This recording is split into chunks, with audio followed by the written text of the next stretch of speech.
ما تاكلي وانت ساكته، وانت لازم تاكلي بمزيكا. انت متغاظ. انا حاسه بيك جوزي وانا عارفاه عشرتي. متغاظ. متغاظ ليه؟ انا لو عايز اكل اقعد اكل.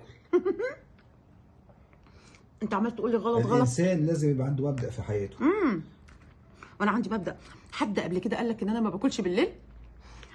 ضحكت عليك ولا انا من ساعه ما اتجوزتك وانا كده؟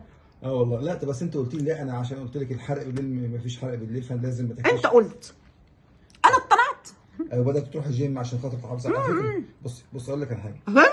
احنا اقول لك على حاجه، احنا جسمنا كويس ماشي تمام الحمد لله، بس عشان نحافظ عليه، ما احنا ما حافظناش عليه. كل الناس اللي بتشوف لي في فيديوهاتي بتقول لي انت تروحي الجيم ليه يا قلبي؟ ده انت جسمك عسل، سمباتيك فرنساوي كده. ما انا جسمي كويس، بس لما اروح الجيم عشان احافظ عليه، عشان خاطر يعني ما احرق، عشان خاطر احافظ على جسمي، عشان خاطر اقعد اتكلم كده كتير. اعمل كتله عضليه.